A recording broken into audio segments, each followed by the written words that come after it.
چنانچہ حدیث کے اندر آتا ہے، آپ صلی اللہ علیہ وسلم نے فرمایا اذا مات الانسان انقطع عنه عمله عن ثلاث، کہ جب انسان مر جاتا ہے تو اس کے عمل کا سلسلہ ختم ہو جاتا ہے۔ اب کوئی بھی اچھا یا برا عمل ہو، کوئی بھی ہو، انسان نہیں کر سکتا ہے۔ جو کچھ بھی آپ کو کرنا ہے صرف اپنی زندگی کے اندر، زندگی ختم ہونے کے بعد تو اب جو کچھ آپ نے کیا ہے اس کا صلہ ملے گا، اس کا بدلہ ملے گا، آپ عمل نہیں کر سکتے۔ دنیا دار العمل ہے اور آخرت دار الجزا ہے، یعنی یہاں پر عمل کرنے کی جگہ ہے یہ دنیا، اور آخرت وہ بدلہ ملنے کی جگہ ہے۔ جو بھی آپ نے عمل کیا ہے اس کا بدلہ آخرت میں ملے گا۔ آپ کو اپنی زندگی کے اندر ہی کرنا ہے، لیکن شریعت نے ہمارے لیے ایک آسانی پیدا فرمائی ہے، اور وہ آسانی یہ پیدا فرمائی، اللہ تعالیٰ نے اپنا خاص فضل اور کرم ہم بندوں کے اوپر یہ بھی کیا کہ انسان کے دنیا سے جانے کے بعد ایک راستہ اللہ تعالیٰ نے چالو رکھا کہ انسان کے دنیا سے جانے کے بعد اگر اس کے رشتہ دار، اس کے گھر والے، اس کے وارث، اس کے بال بچے اس رستے پر چلیں اور اللہ کے اس حکم پر عمل کریں تو پھر بے شک مرنے پر انسان کے عمل کا سلسلہ ختم ہو جاتا ہے، لیکن اس ایک رستے پر چلنے کی وجہ سے اللہ تعالیٰ مرنے کے بعد بھی انسان کو ثواب عطا فرماتے، اور وہ اتنا زبردست عمل ہے اور ایسا زبردست اللہ کا حکم ہے کہ بعض دفعہ تو ایسے بھی واقعات پیش آئے کہ انسان اپنی زندگی میں اپنے برے اعمال کی وجہ سے پکڑا گیا، عذاب کا مستحق ہوا، اس کو عذاب ہوا قبر میں، لیکن اس کے وارث اور اس کے بعد کے لوگوں نے جب اس رستے پر چلنا شروع کیا اور اس عمل کو کیا اور اللہ کے اس حکم کو پورا کیا تو وہ مرنے والا اپنے گناہوں کی وجہ سے عذاب میں پڑ گیا تھا، لیکن ان زندہ رہنے والوں کے عمل کی وجہ سے اللہ نے اس کے لیے معافی کا فیصلہ کر دیا۔ ایسا بھی ہوا ہے۔ وہ عمل کون سا ہے اور وہ راستہ کون سا ہے، وہ اللہ کا حکم کون سا ہے، اس کو اہل سنت والجماعت کے عقیدے کے مطابق ایصال ثواب کہا جاتا ہے۔ کیا کہا جاتا ہے؟ ایصال ثواب۔ ایصال ثواب کا مطلب ہوتا ہے ثواب پہنچانا۔ اور ایک بات اور یاد رکھو کہ ایصال ثواب صرف مردوں کے لیے نہیں ہوتا ہے، زندوں کے لیے بھی ہوتا ہے۔ ہمارے ہاں تو صرف مردوں کے لیے کرتے ہیں، لیکن صرف مردوں کے لیے نہیں بلکہ زندوں کے لیے بھی ایصال ثواب ہوتا ہے۔ آپ کسی کے لیے بھی ایصال ثواب کر سکتے ہیں، لیکن عام طور سے مردوں کے لیے کرتے ہیں کیونکہ وہ خود کچھ نہیں کر پاتا ہے۔ بہرحال ایصال ثواب کس کو کہتے ہیں؟ کسی بھی نفل عمل کو کر کے، فرض کو نہیں، فرض تو آپ کے ذمہ ضروری ہے، وہ تو آپ نہیں کرو گے تو گناہ ہوگا، وہ تو آپ کو کرنا پڑے گا، اس لیے اس کا ثواب نہیں، وہ تو آپ کی ذمہ ہے۔ کسی بھی نفل عمل کو کر کے اس کا ثواب اگر آپ کسی کو پہنچا دیتے ہیں کہ اللہ میں نے یہ نفلی عمل کیا ہے، اس کا ثواب فلاں کو پہنچا دے، تو اللہ تعالیٰ اپنے فضل و کرم سے اس کا ثواب اس بندے کو پہنچا دیتے ہیں۔ اسی کو ایصال ثواب کہا جاتا ہے۔ جیسے آپ نے 2 رکعت نفل نماز پڑھی، پھر یہ کہا کہ اللہ یہ جو میں نے 2 رکعت نفل پڑھی ہے اس کا ثواب فلاں مرحوم کو پہنچا دے، وہ ثواب پہنچ گیا ہے، اس کو ایصال ثواب کہتے ہیں۔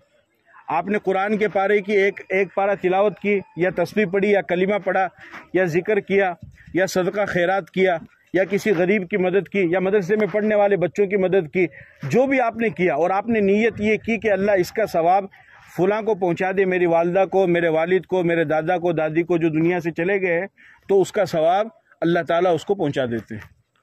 عمل آپ نے کیا ہے لیکن اس کا ثواب اس کو پہنچ جائے گا، وہ خود کچھ نہیں کر سکتا ہے، اس لیے کہ اس کے عمل کا سلسلہ کہاں ختم ہو گیا؟ اس کی موت پر کیا ہو گیا؟ ختم ہو گیا۔ لیکن اگر آپ کریں گے تو اللہ تعالیٰ اپنے فضل و کرم سے اس کا ثواب بھی پہنچا دیتے ہیں۔ لیکن کچھ کام ایسے ہیں کہ اگر انسان ان کو اپنی زندگی کے اندر کر کے چلا جائے، انسان ان کو اپنی زندگی کے اندر کر کے چلا جائے تو اس کے مرنے کے بعد بھی اس کا ثواب اس کو ملتا رہتا ہے۔ اور آج کے زمانے میں تو کوشش یہ کرو کہ خود ہی کر لو، اس لیے کہ بعد والوں کا تو کوئی بھروسہ ہی نہیں ہے۔ آج کی تو کنڈیشن یہ ہے کہ یعنی زندگی میں زندہ رہتے ہوئے بھی اولاد منع کر دیتی ہے. سمجھ میں آ گئی کہ نہیں بات؟ ہاں، کہ بس یہ ہم سے ہو نہیں پائے گا. اور آج کل ویسے بھی ڈیجیٹل زمانہ ہے، بچے بھی ماشاءاللہ ٹھیک ٹھاک سے ہو رہے ہیں.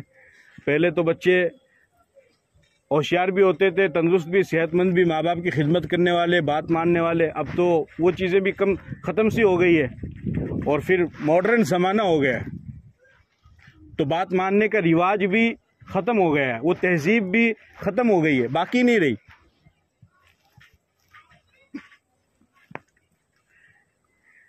ایک باپ نے، اس کے 2 بیٹے تھے. ایک لطیفہ سنا دیتا ہوں آپ کو. تو اس نے اپنے بڑے بیٹے سے کہا کہ بیٹا ایک گلاس پانی دے. تو اس نے نہیں دیا، کہا پاپا خود لے لو. اس کا دوسرا بیٹا بیٹھا ہوا تھا، اس نے کہا کہ پاپا آپ تو جانتے ہی ہیں کہ آپ کا یہ بڑا بیٹا بڑا بدتمیز ہے، آپ ایسا کرو آپ خود ہی اٹھ کر کے لے لو پانی. یعنی اس کو یہ توفیق نہیں ہوئی کہ خود دے دے. سمجھ میں آ رہی بات؟ تو کوشش کرو کہ خود ہی کر لو. یہ ایک اکاؤنٹ آپ کا چالو رہے اور اس میں بیلنس آتے رہے، پیسے کا نہیں، کرنسی کا نہیں، ثواب کا. وہ کام کیا ہے؟ ایک آپ نے فرمایا عن صدقۃ جاریہ، صدقہ جاریہ آپ اپنی زندگی کے اندر کر کے جائیں. یعنی کوئی ایسا کام کر کے جائیں کہ آپ کے مرنے کے بعد بھی لوگ فائدہ اٹھائیں تو اس کا ثواب آپ کو ملتا رہے گا. جیسے مثال کے طور پر ایک گاؤں ہے، وہاں پر پانی کی بہت دقت ہے، عورتوں کو بہت دور دور جانا پڑتا ہے پانی لانے کے لیے. آپ نے اپنے پیسے سے وہاں پر کنواں بنوا دیا، تو اب وہ گاؤں والے جب تک اس کنویں سے پانی پئیں گے آپ کو ثواب ملتا رہے گا. آپ چاہے زندہ رہو یا مر جاؤ، اس سے کوئی فرق نہیں پڑے گا. آپ زندہ رہو گے تب بھی ثواب ملے گا، اور آپ مر جاؤ گے تب بھی ثواب ملے گا، اس لیے کہ کام آپ ایسا کر کے گئے ہیں. سمجھ گئے؟ اور اس کے علاوہ اور بھی بہت ساری مثالیں ہیں، آپ اس کو لے سکتے ہیں. اسی طریقے سے دوسرا فرمایا او علم ينتفع به، علم چھوڑ کر کے جائے کہ آپ نے پڑھا، پھر آپ کے شاگرد نے پڑھایا، پھر انہوں نے پڑھایا. جتنے لوگ پڑھتے رہیں گے یہ سلسلہ چلتا رہے گا اور یہ کڑی جڑتی جائے گی، اسی طریقے سے ثواب ملتا رہے گا. اور تیسرا آپ نے فرمایا اولد صالح يدعو له، کہ نیک اولاد جو اپنے والد کے لیے، اپنے گھر والوں کے لیے، اپنے مرحوم کے لیے دعا کرے، اس کو بھی صدقہ جاریہ کہا جاتا ہے. تو نفلی اعمال میں اپنی طرف سے شرکت کرنا ایصال ثواب کی نیت سے، جب آپ اپنی طرف سے یا اپنے مرحومین کی طرف سے اس میں شرکت کریں گے تو اس کا ثواب آپ کو مل جائے گا. جیسے مثال کے طور پر مدرسے کے اندر بچے تعلیم حاصل کرتے ہیں، اگر آپ نے ایک بچے کا خرچہ اٹھایا اس کا حافظ قرآن بننے کا، مثال کے طور پر 3 سال لگتے ہیں، تقریباً 50,000 روپے مانو آپ. تو جب وہ بچہ بنے گا اور اس کی ضرورت پوری ہوگی تو جب تک وہ حافظ قرآن بنے گا اور آئندہ جتنے بچوں کو پڑھائے گا ان کا سب کا ثواب آپ کو ملتا رہے گا، کیونکہ یہ صدقہ جاریہ ہو گیا ہے. یا اسی طریقے سے آپ نے بچوں کے لیے ٹپائی بنا کر کے دی، یا کپڑا سلا کر کے دیا، یا کوئی دوسری ضرورت جو ہے آپ نے پوری کر دی. جیسے ابھی گرمی کا زمانہ چل رہا ہے، کسی مدرسے میں کولر کی ضرورت ہے، کسی میں پنکھے کی ضرورت ہے، کسی میں ٹھنڈے پانی کے لیے فریج کی ضرورت ہے، یا اسی طرح سردی کا زمانہ ہے تو گیزر کی ضرورت ہے. جو بھی ضرورتیں ہوتی ہے، جب آپ وہاں پر اپنے مرحوم کی طرف سے کوئی سامان رکھواؤ گے جس سے اس مدرسے میں تعلیم حاصل کرنے والے بچے فائدہ اٹھائیں گے، تو جب تک وہ سامان رکھا رہے گا آپ کو بھی ثواب ملتا رہے گا، اور آپ نے جس اپنے والد یا والدہ کے نام سے جو رکھایا ہے ان کو بھی اس کا ثواب ملتا رہے گا. اور یہ بہت بڑی چیز ہے، یہ کوئی معمولی چیز نہیں، یہ بہت بڑی چیز ہے. اس لیے کہ مرنے کے بعد انسان کو جو سب سے زیادہ ثواب پہنچتا ہے وہ قرآن کریم کی تلاوت کا پہنچتا ہے. سب سے زیادہ ثواب قرآن کریم کی تلاوت کا پہنچتا ہے. قرآن کریم کی تلاوت کر کے ثواب پہنچانے والا اپنے مرحوم کو اتنا ثواب پہنچا دیتا ہے کہ ان کو کسی اور چیز کی ضرورت ہی نہیں رہتی ہے. اور یہ مت سمجھو کہ بس وہ مٹی میں مل گیا اور کہانی ختم، قصہ ختم ہو گیا. نہیں، اللہ پاک کا ایسا عالم برزخ کا نظام اللہ کا بنایا ہوا ہے کہ اس کو ساری چیزوں کا علم ہوتا ہے، ساری چیزوں کا. بلکہ حدیث میں تو یہاں تک آتا ہے کہ جب انسان قبر پر جاتا ہے ایصال ثواب کے لیے، فاتحہ پڑھنے کے لیے، تو اس میت کو یہ بھی معلوم ہو جاتا ہے کہ میری قبر پر کون پڑھنے کے لیے آیا ہے. میرا بیٹا آیا ہے، میرا پوتا آیا ہے، میرا بھائی آیا ہے، میری اولاد آئی، کون آیا، اس کو یہ بھی معلوم ہوتا ہے. اس لیے فرمایا کہ پاؤں کی طرف کھڑے ہو کر کے پڑھو، اللہ تعالیٰ اس کو بتاتے ہیں. اور قبرستان میں ایک قبر تو ہے نہیں، وہاں تو ہزاروں قبر ہے، تو ہر ایک کی اولاد ثواب پہنچاتی ہے، ہر ایک کو جس کو جیسا موقع ہوتا ہے. تو پھر ان قبر والوں میں بھی یہ کمپٹیشن چلتا ہے کہ کس کا ثواب زیادہ آیا ہے. جس کا ثواب جس کی اولاد زیادہ پہنچاتی ہے وہ اس پر خوش بھی ہوتا ہے اور وہ دوسرے قبر والوں پر فخر بھی کرتا ہے کہ میری اولاد نے میرے لیے سب سے زیادہ ثواب پہنچایا۔ سمجھ رہے بات کو؟ ہاں، تو قرآن کریم کی تلاوت کا سب سے زیادہ ثواب پہنچتا ہے۔ اب بہت سی دفعہ ایسا ہوتا ہے کہ انسان خود بھی پڑھا ہوا نہیں ہے یا دوسروں کو کہہ بھی نہیں سکتا ہے، تو اس لیے اس صدقہ جاریہ کو جاری رکھنے کے لیے آپ حضرات سے میں یہ کہتا ہوں کہ آپ اپنے مرحوم کی طرف سے جو بھی کرنا چاہیں وہ مدرسے میں کریں، کیونکہ وہ بچوں کے وہاں پر تعلیم حاصل کرتے ہیں، تو جب تک وہ چلتا رہے گا سلسلہ، اور انشاءاللہ وہ تو قیامت تک ہی چلتا رہے گا، تو وہ آپ کے لیے ایصال ثواب کا ایک بہت بڑا ذریعہ بن جائے گا، بہت بڑا ذریعہ بن جائے گا۔ اگر ہو سکے آپ اپنے مرحومین کی طرف سے کر دو، اور اگر ہو سکے تو آپ اپنی زندگی میں خود ہی اپنی طرف سے کر دو۔ سمجھ میں آ گئی بات؟ اپنی طرف سے اپنے لیے بھی کر دو، اور ابھی جب موقع ہے تبھی کرو، یہ نہیں کہ بعد میں بڑھاپا آ جائے گا تب کریں گے، پھر تو ہاتھ میں کوئی موقع ہی نہیں رہے گا، پھر تو اولاد کے ہاتھ میں سارا معاملہ چلا جائے گا، پھر اولاد جب وہ بوڑھی ہوگی پھر اس کی اولاد کے ہاتھ میں معاملہ چلا جائے گا۔